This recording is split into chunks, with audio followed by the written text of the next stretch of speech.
Hello dear students, welcome to EduHunt video lecture series, and we are going to discuss about the genetic material, how it exists and what is the importance of genetic material and where does it exist.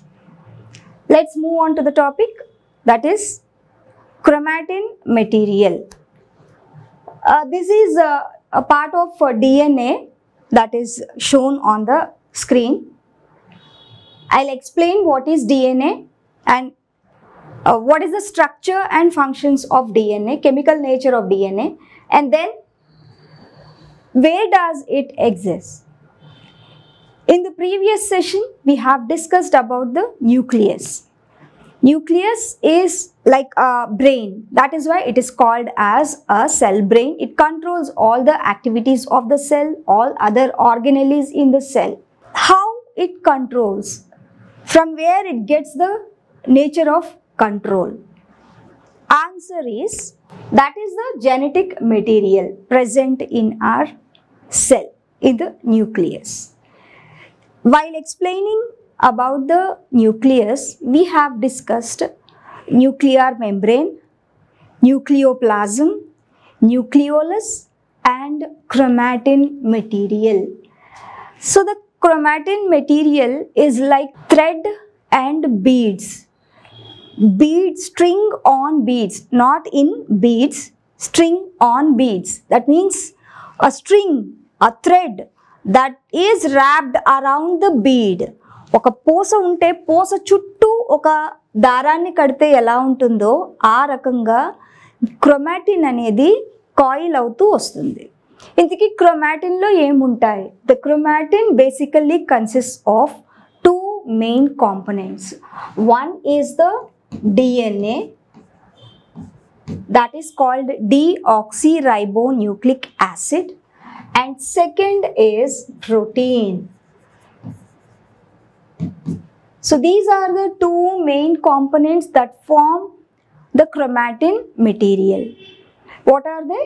They are DNA and protein. Together consist, they form the nucleoprotein. Chromatin network ne manam nucleoprotein antamu. This nucleoprotein consists of two components, DNA and proteins, and these proteins are known as histone proteins. Histones. As it is shown in the figure, these are the round bead-like structures are known as nucleosomes.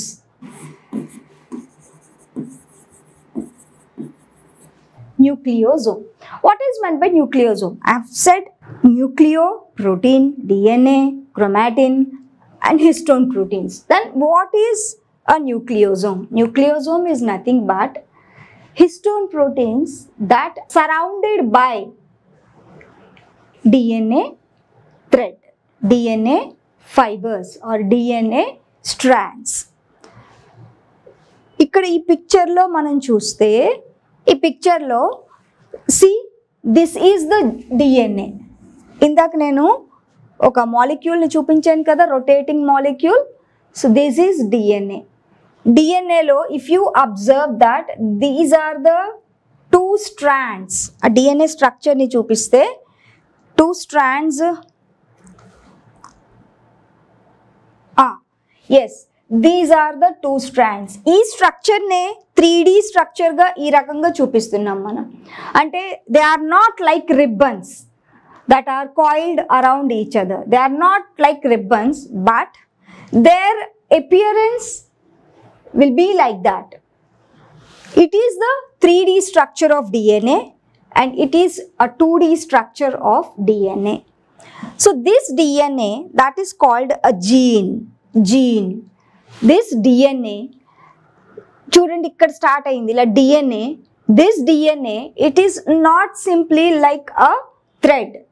There are two strands in a DNA. This DNA that coil around each other and it surrounds the bead-like structures, and these bead-like structures are nothing but histone proteins.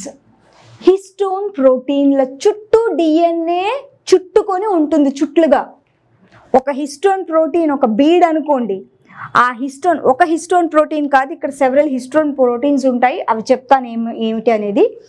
ఆ histone proteins ఒక core లాగా arrange అయి ఉంటాయి like a bead. ఈ histone proteins చుట్టూ DNA, ఇప్పుడు మనం చూస్తున్న ఈ థ్రెడ్ లైక్ డిఎన్ఏ కాయిల్ అవుతూ ఉంటుంది, ర్యాప్ అవుతూ ఉంటుంది.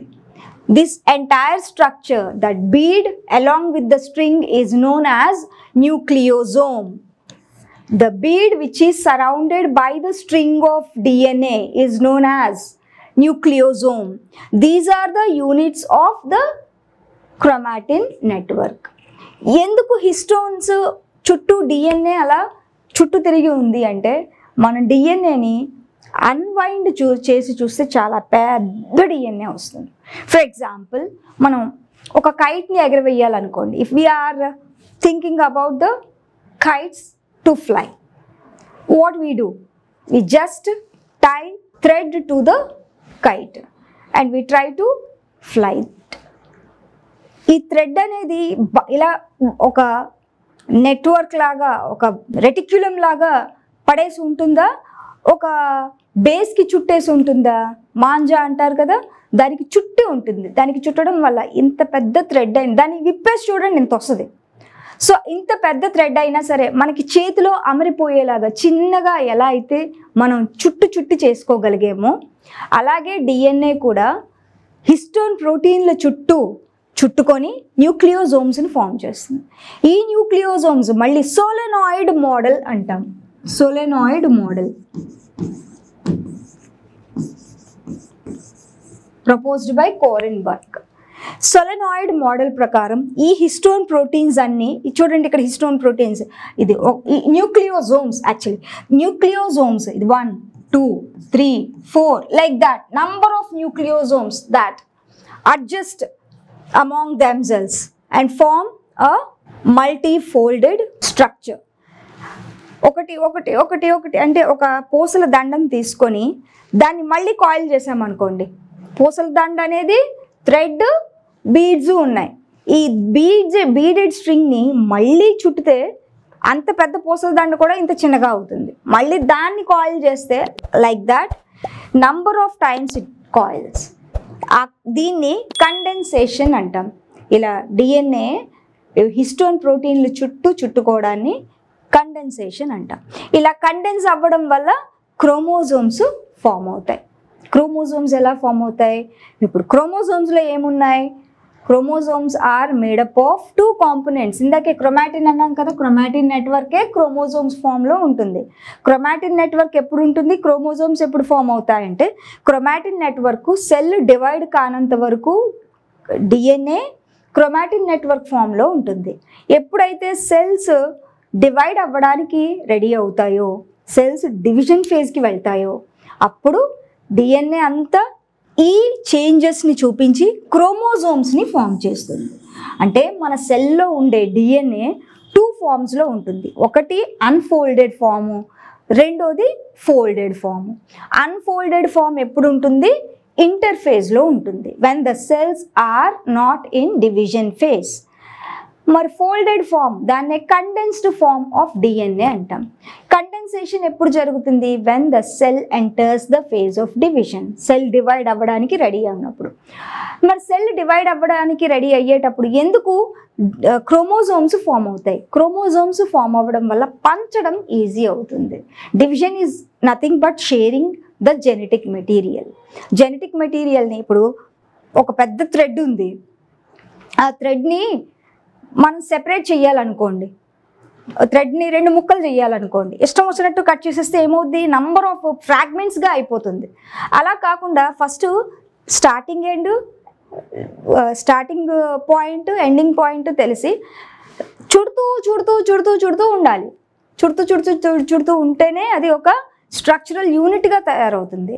అలాగే ఇక్కడ కూడా క్రోమోజోమ్స్ ఎలా తయారవుతాయంటే కండెన్సేషన్ ఆఫ్ డిఎన్ఏ వల్ల తయారవుతాయి. Condensation is nothing but formation of nucleosomes. ఈ న్యూక్లియోజోమ్స్ మళ్ళీ వాటి చుట్టూ అవి కాయిల్ అయ్యి ఒక కాంప్లెక్స్ స్ట్రక్చర్ తయారవుతుంది. దాన్నే క్రోమోజోమ్ అన్నాం. ఇప్పుడు మీకు క్లారిటీ వచ్చిందా? డిఎన్ఏ న్యూక్లియస్లో డిఎన్ఏ ఏ రకంగా ఉంటుంది అంటే ఒక నెట్వర్క్ లాగా ఉంటుంది. దాన్నే క్రోమాటిన్ అంటాం. క్రోమాటిన్లో ఏమేమి ఉంటాయి? క్రోమాటిన్ నెట్వర్క్లో డిఎన్ఏ ఉంటుంది, ప్రోటీన్స్ ఉంటాయి. ఆ ప్రోటీన్స్ ఎలాంటి ప్రోటీన్స్? Histone proteins. ఈ హిస్టోన్ ప్రోటీన్స్ చుట్టూ డిఎన్ఏ చుట్టుకొని న్యూక్లియోజోమ్ని ఫామ్ చేస్తుంది. అలాంటి నంబర్ ఆఫ్ న్యూక్లియోజోమ్స్ అంటే each nucleosome resembles a bead. ఒక బీడ్ లాగా బీడెడ్ స్ట్రింగ్ అంటాం. అందుకే న్యూక్లియో ప్రోటీన్ని బీడెడ్ స్ట్రింగ్ ఆర్ క్రోమాటిన్ని బీడెడ్ స్ట్రింగ్ అంటాం. ఆ బీడ్స్ ఏంటి అంటే ఈ న్యూక్లియోజోమ్స్. ఈ న్యూక్లియోజోమ్స్ చుట్లు తిరిగి ఫైనల్గా ఒక క్రోమోజోమ్ని ఫామ్ చేస్తుంది. నంబర్ ఆఫ్ టైమ్స్ కాయిల్ జరగడం వల్ల, ఫోల్డ్ అవ్వడం వల్ల అవి క్రోమోజోమ్స్ని ఫామ్ చేస్తున్నాయి. డిఎన్ఏ క్రోమోజోమ్స్ని ఎప్పుడు ఫామ్ చేస్తుంది అంటే డివిజన్ టైంలో. మరి డిఎన్ఏ క్రోమోజోమ్ ఫామ్లో కాకుండా న్యూక్లియస్లో నెట్వర్క్లా ఎప్పుడు ఉంటుంది?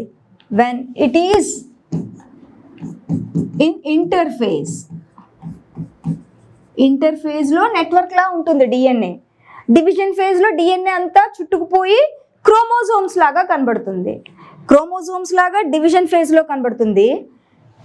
ఇంటర్ఫేజ్లో అంటే డివిజన్ కానప్పుడు సెల్, దాని రెస్టింగ్ ఫేజ్ అంటాం. But actually it is not the resting phase. The cells get ready for the division. ఆ ఫేజ్లో డిఎన్ఏ ఈ రకంగా కనిపిస్తుంది, థ్రెడ్లా కనిపిస్తుంది.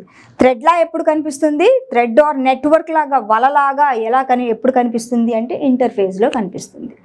మరి సెల్ డివిజన్ ఫేజ్లో డిఎన్ఏ ఎలా కనిపిస్తుంది అంటే స్మాల్ రాడ్ షేప్డ్ యూనిట్స్లా కనిపిస్తుంది, కాల్డ్ క్రోమోజోమ్స్. ఇప్పుడు మీకు క్లారిటీ వచ్చిందా? అప్పుడు క్రోమోజోమ్స్ని పంచడం ఈజీ కదా. రెండు సెల్స్ మధ్య, రెండు డాటర్ సెల్స్ మధ్య డిఎన్ఏని డిస్ట్రిబ్యూట్ చేయడం, జెనెటిక్ మెటీరియల్ని డిస్ట్రిబ్యూట్ చేయడం ఈజీ అయిపోతుంది. అదే నెట్వర్క్లా ఉందనుకోండి, ఎలా డిస్ట్రిబ్యూట్ చేస్తుంది? సో కన్ఫ్యూజన్ అండ్ క్లారిటీ ఉండదు, మనకి కాన్సెప్ట్ మీద లేనట్టు. సో ఆ రకంగా డివిజన్ ఫేజ్లో క్రోమోజోమ్స్ అనేవి ఫామ్ అవుతాయి. ఇంతకీ హిస్టోన్ ప్రోటీన్ అన్నాం కదా, హిస్టోన్ ప్రోటీన్ న్యూక్లియోజోమ్ని ఫామ్ చేస్తుంది. Histone proteins and DNA together constitute nucleosomes. అయితే ఈ హిస్టోన్ ప్రోటీన్స్ ఇందాక చెప్పినప్పుడు ఒక ప్రోటీన్ కాదు, there are several proteins. What are those proteins? Actually there are H2A, H2B, H3, H4 అని రకరకాల ప్రోటీన్స్ ఉంటాయి. ఆ nucleosome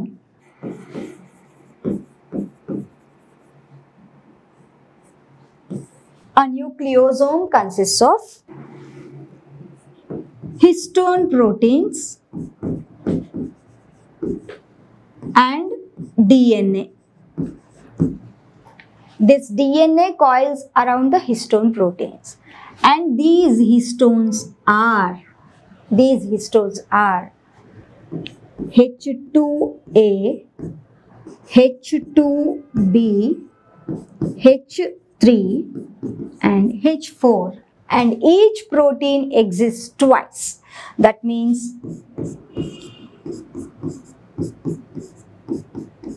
these 4 proteins exist twice. That means how many proteins are there? Histones are there altogether 8.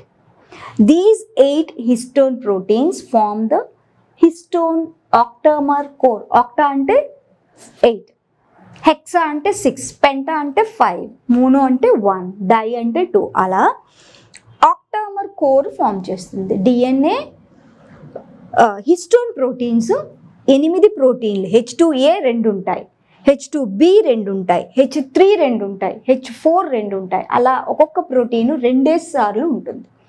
మొత్తం కలిపితే 8 ప్రోటీన్లు వచ్చాయి. ఈ 8 ప్రోటీన్లు ఎలా ఉన్నాయి? 8 ప్రోటీన్లు ఉన్నాయి ఇందులో. ఒక్కొక్కటి కూడా ఇలా చూడండి. ఇదేదో H2A అనుకుందాం, H2B అనుకుందాం, H3 అనుకుందాం, H4 అనుకుందాం. వెనక H4కి వెనక H4, H3కి వెనక H4. అంటే all together how many proteins? 8 proteins. ఈ 8 ప్రోటీన్స్ కూడా కోర్, సెంట్రల్ పార్ట్ని ఫామ్ చేస్తున్నాయి. ఈ కోర్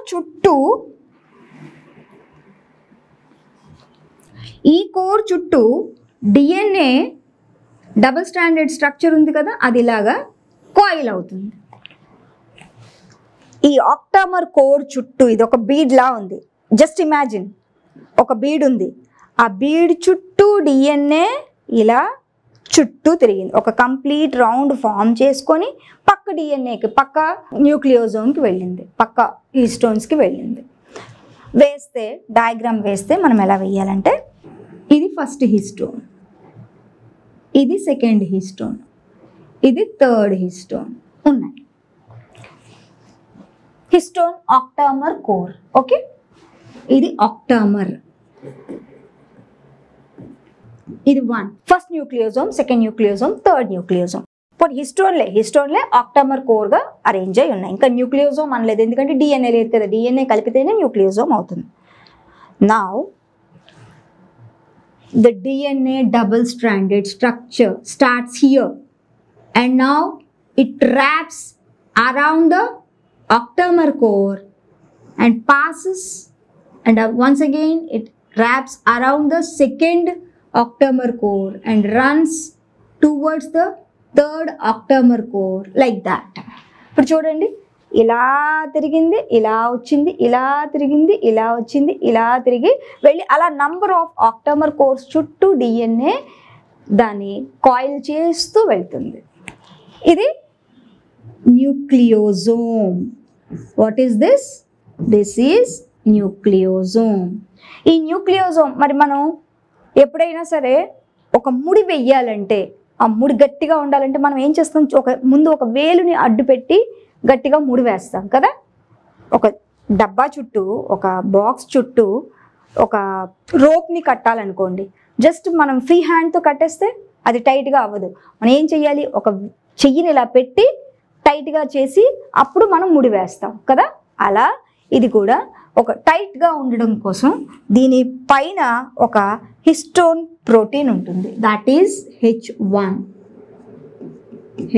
ఆక్టామర్లో లేదు, బయట ఉంది, DNAకి బయట ఉంది. ఇగో ఇక్కడ ఇలాగా H1, ఇక్కడ H1 అంటే ఆక్టామర్ కోరు, DNA and H1 protein, H1 histone కలిపితే మనకి ఒక న్యూక్లియోజోమ్ కంప్లీట్ అయింది. ఇలాంటి న్యూక్లియోజోమ్స్, నంబర్ ఆఫ్ న్యూక్లియోజోమ్స్ రావడం వల్ల ఫైనల్గా మనకి ఒక న్యూక్లియో ప్రోటీన్ కాంప్లెక్స్ అనేది తయారైంది. ఇదిగోండి, ఇది actual nucleosome.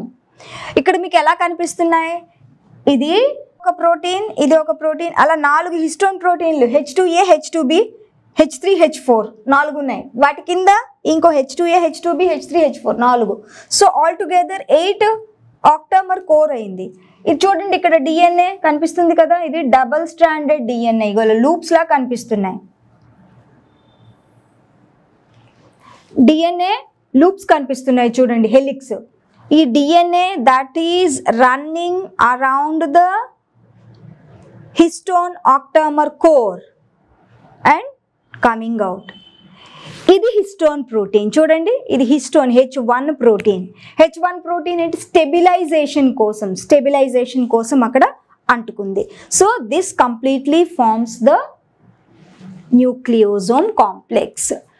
Chromatosome or nucleosome. This is the nucleosome, and nucleosome octamer core consists of how many proteins? 8 histone proteins. 8 histone proteins lo enni rakalu unnai?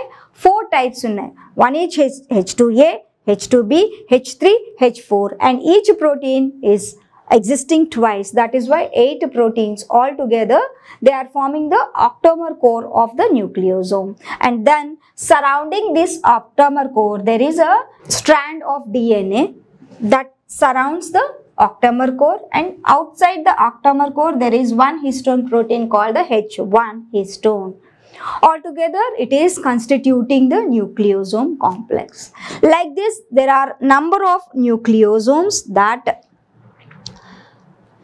look at this.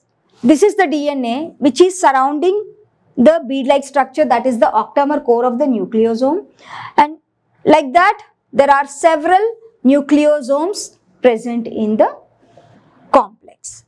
And these nucleosomes, they are folded and folded, some number of times it folds, and finally it forms the a rod-like structure known as a chromosome. Chromosome ఎప్పుడు form అవుతుంది? Only at the time of division. Okay, let's move on to the topic, that is DNA structure. And before going into the details of DNA structure, let's answer basic questions about DNA or about nucleus. As we have finished the nucleus concept, where is nucleus present?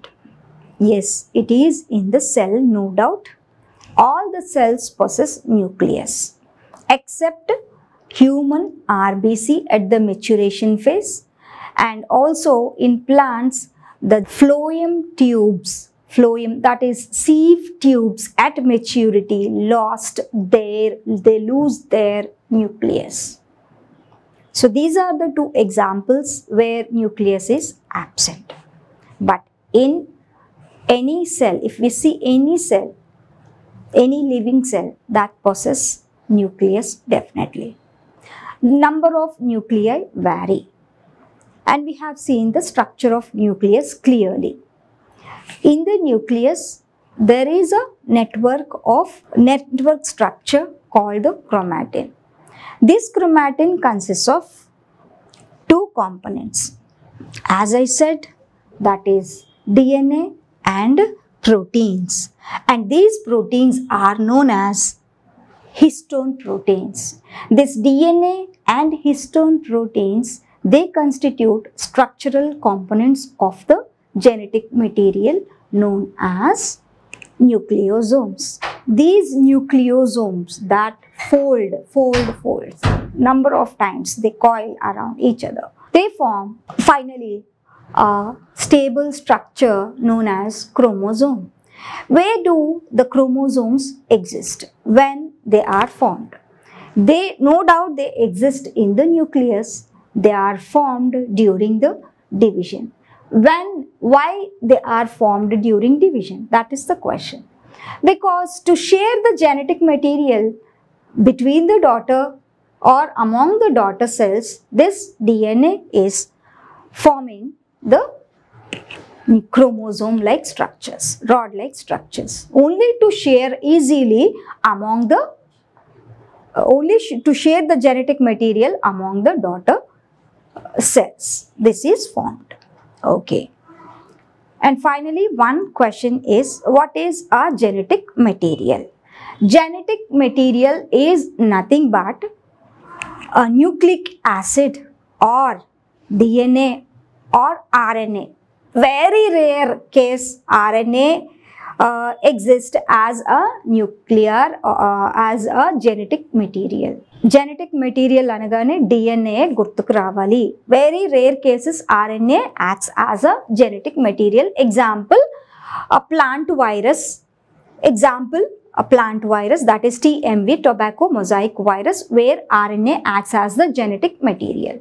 In that, DNA is totally absent.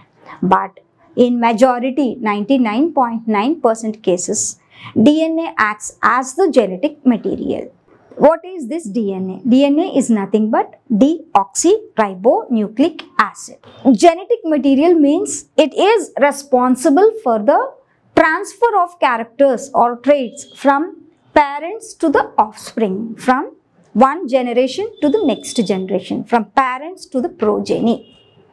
This is known as inheritance. Inheritance of characters is only possible through genetic material. Genetic material is responsible for transfer of characters from one generation to the next. That is very, very important. And genetic material is constant for a species, for an individual, for an organism. In the next session, we are going to discuss about the structure of DNA in detail. Yes, this is the DNA. In the next session, we discuss this DNA structure in detail. ఇప్పటి వరకు చెప్పింది అర్థం చేసుకుంటే DNA structure కూడా ఈజీగా అర్థమవుతుంది. All the best, dear students. Prepare well for your exams and remember what we have discussed during the session and what are the major doubts that appear during reading. You just put on the paper and try to listen once again the video and your doubts will be clarified very soon. Thank you. Bye-bye.